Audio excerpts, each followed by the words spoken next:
आसन्तु आज आमे साधारणतंत्र दिवस विषय सुंदर और सरल भाषणटीए जानिबा। ताहले आरंभ करिबा।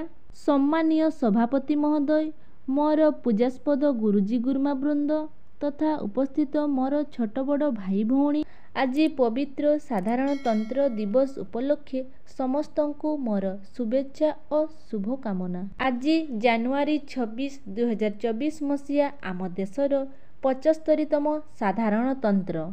ଏହି ଅବସରରେ କିଛି କହିବାର ସୁଯୋଗ ମିଳିଥିବାରୁ ମୁଁ ନିଜକୁ ଧନ୍ୟ ମନେ କରୁଛି। ଗଣ ଶବ୍ଦର ଅର୍ଥ ଲୋକମାନେ, ତନ୍ତ୍ର ଅର୍ଥ ଶାସନ।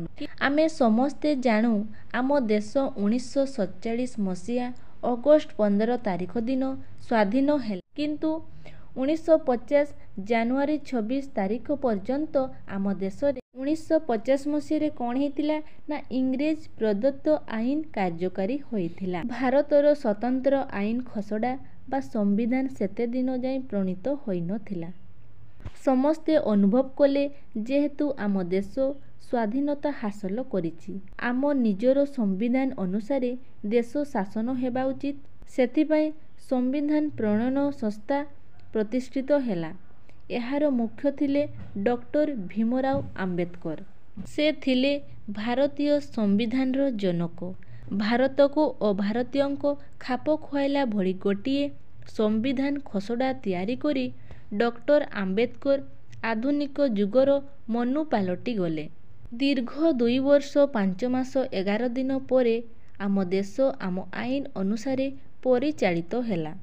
ସେଦିନ ଆମେ ସମ୍ପୂର୍ଣ୍ଣ ରୂପେ ସ୍ୱାଧୀନତାର ମହୁ ଚାଖିଲୁ। ସେଥିପାଇଁ ଜାନୁଆରୀ 26 ଆମ ଦେଶର ଏକ ରାଷ୍ଟ୍ରୀୟ ପର୍ବ। ହିମାଳୟରୁ କନ୍ୟାକୁମାରୀ, କାଶ୍ମୀର ଠାରୁ କର୍ଣ୍ଣାଟକ, ଇରମ ଠାରୁ ମାତିଲି, ହିନ୍ଦୁ ଠାରୁ ମୁସଲମାନ, ଜୈନ, ଖ୍ରୀଷ୍ଟିଆନ, ଅମିର ଠାରୁ ଫକୀର ସମସ୍ତେ ଏହି ପର୍ବକୁ ଆନନ୍ଦରେ ପାଳନ କରିଥାନ୍ତି। ଆମ ଘରେ ଯେପରି ପୂଜା ପାର୍ବଣରେ ପିଠାପଣା ହୁଏ, ସାଧାରଣତନ୍ତ୍ର ଦିବସରେ ମଧ୍ୟ ସୁଖାଦ୍ୟ ତିଆରି ହୁଏ। ଦିଲ୍ଲୀର ଇଣ୍ଡିଆ ଗେଟ୍ ଠାରେ, ରାଜଧାନୀ ଭୁବନେଶ୍ୱରର ରାଜରାସ୍ତାରେ ଜଳ, ସ୍ଥଳ, ବାୟୁସେନା, ଏନସିସି, ଅଗ୍ନିଶମ ସେନା ବାହିନୀ ପକ୍ଷରୁ ମାର୍ଚ୍ଚ ପାଷ୍ଟ କରାଯାଏ। ତ୍ରିରଙ୍ଗା ଝଣ୍ଡା ଉତ୍ତୋଳିତ ହେବା ପରେ ମୁଖ୍ୟ ଅତିଥି ଦେଶବାସୀ ତଥା ରାଜ୍ୟବାସୀଙ୍କୁ ବାର୍ତ୍ତା ପ୍ରଦାନ କରିଥାନ୍ତି। ବିଭିନ୍ନ ରାଜ୍ୟର ଲୋକନୃତ୍ୟ ଦଳ ଦିଲ୍ଲୀଠାରେ ରଙ୍ଗାରଙ୍ଗ କାର୍ଯ୍ୟକ୍ରମରେ ଅଂଶଗ୍ରହଣ କରିଥାନ୍ତି। ସାରା ଦେଶର ବିଦ୍ୱାନ, ବୀର ସୈନିକ, ଦକ୍ଷ ପୋଲିସ ମାନଙ୍କୁ ଏହି ପବିତ୍ର ଦିବସରେ ପୁରସ୍କୃତ କରାଯାଏ।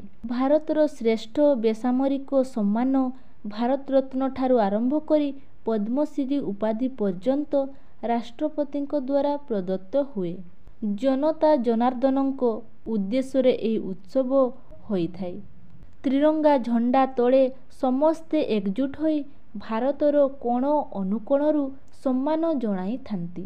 ସେହିଦିନ ତ୍ରିରଙ୍ଗା ପତାକା ଘରେ ଘରେ ପୁରପଲ୍ଲୀରେ କୁଟିରେ କୁଟିରେ ଉଡ଼୍ଡୟନ କରାଯାଏ।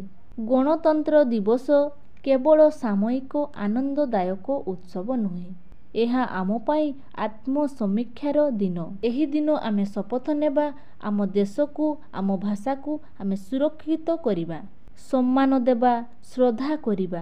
ଆସନ୍ତୁ ବନ୍ଧୁଗଣ, ଆଜି ଆମେ ହାତକୁ ହାତ ମିଳାଇ ଏକ ସ୍ୱରରେ କହିବା, ଦୁର୍ନୀତିର ମୂଳୋତ୍ପାଟନ କରିବା, ବେକାରୀ ହଟାଇବା, ସନ୍ତ୍ରାସବାଦକୁ କବର ଦେବା। ତାହେଲେ ଜନରାଜ୍ୟ ଦିବସ ପାଳନର ପ୍ରକୃତ ଉଦ୍ଦେଶ୍ୟ ସାଧିତ ହୋଇପାରିବ। 140 କୋଟି ଭାରତୀୟ ଯେଉଁଦିନ ଏକ ମନ, ଏକ ପ୍ରାଣ ନେଇ ଭାରତର ଉନ୍ନତି ପାଇଁ ପ୍ରାଣପାତ କରିବାକୁ ଆଗେଇ ଆସିବେ, ସେହିଦିନ ହିଁ ଗଣତନ୍ତ୍ର ଦିବସ ପାଳନର ପ୍ରକୃତ ମୂଲ୍ୟାୟନ ହୋଇପାରିବ। ଆଜିର ଛାତ୍ର, ଆସନ୍ତା କାଲିର ନାଗରିକ। ଭାରତର ଶାସନ ଡୋରି ରହିବ ସେମାନଙ୍କ ହାତରେ। ତେଣୁ ଆଜି ଆମେ ଶପଥ ନେବା, ଭାରତକୁ ମହାନ କରି ଗଢ଼ିବା। ମୁଁ ଏତିକି କହି ମୋର ବକ୍ତବ୍ୟ ଶେଷ କରୁଛି। ଜୟ ହିନ୍ଦ। ଭିଡ଼ିଓଟି ଭଲ ଲାଗୁଥିବ ତେଣୁ ଲାଇକ୍ କରିଦିଅନ୍ତୁ। ଏମିତି ସୁନ୍ଦର ସୁନ୍ଦର ଭିଡ଼ିଓ ପାଇବା ପାଇଁ ହେଲେ ଚ୍ୟାନେଲକୁ ସବସ୍କ୍ରାଇବ କରିଦିଅନ୍ତୁ ଆଉ ଭିଡ଼ିଓକୁ ସେୟାର କରନ୍ତୁ। ଧନ୍ୟବାଦ।